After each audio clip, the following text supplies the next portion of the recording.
Good morning and welcome to the demise of Smod CryLife, the complete story. A lot of people wonder what happened with CryLife and why, so there it is. CryLife was or is an Smod modification that aims to add Crysis nanosuit features to Half-Life 2 AGV.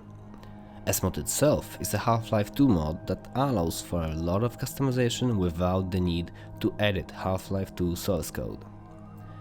Because of that, CryLife was using elaborate config files and map logic objects to handle its gameplay. The problem is, Smod was not made for that. Smod was not made with the thought of dynamically changing core gameplay settings. A lot of workarounds have been made to achieve even the simplest effects, which resulted in a lot of code to maintain and be changed in runtime. Let me give you an example. The HUD used in CryLife. Normally, it would be defined in separate groups that allow changes in a specific group without interfering with each other. In CryLife, every HUD state is a separate image. That means complete HUD for every weapon selected, and because there are 4 modes player can be, each of those 20 screens, because of 20 weapons, needs to be remade for that specific mode, resulting in 80 separate and complete HUD images with little changes to them. Also, when player saves the game, last HUD status is not saved by default. After all, it's just an on-screen image. Its status needs to be transferred to a map logic object, and that status stays with the game. And its status needs to be called on each game load, so the information displayed to the player is correct, all with console commands.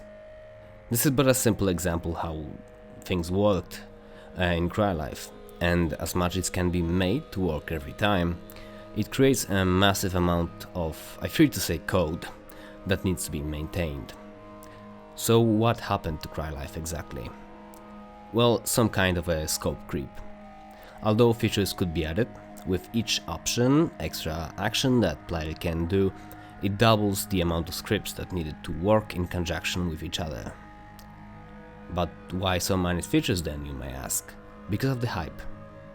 This mod, upon announcement, caused a moderate amount of hype for some reason, and with that hype came my own selfish need to deliver the best, absolutely the best product, adding more features without fixing previous bugs, announcing new features without proper implementation, and so on. There was one another element that caused said scope creep, myself. Wanting to give people absolutely the best experience, trademark, I've been updating existing Half-Life 2 textures, sounds, models and so on, with no other reason than I want this to be the best. Changing models of NPCs just for the sake of doing so, to stand out from the crowd, and thus hurting the mod, its development timeline and its fans. Just like Duke Nukem Forever. Even today, Smod CryLife is ranked between 1000th and 4000th place on ModDB. Depends on the day really, but still. It's not the first 10 of course, but for a mod that haven't been maintained, with its author gone, abandoning the project, it's still there, lurking in shadows, haunting me every sleepless night. So what will happen now, or rather Q&A. At the time of writing this script, I'm getting back to source modding and possibly Smod. Keep in mind that I haven't touched the Smod or source modding in over 3 years, so it's a bit rough for me. And as I'm becoming more active on YouTube and Twitch, I will continue to work on it in my spare time. I'm also open to collaborating with other people that would like to help me. And no, playtesting does not count. You need to have some source engine knowledge if you want to help me. And on that positive note, I'd like to thank you for watching or listening. If you have questions other than when will it be done, feel free to ask me in the comments on Bisnu's dedicating thread or hit me up on Source Modding Community Discord. Thank you, and have a very safe and productive day.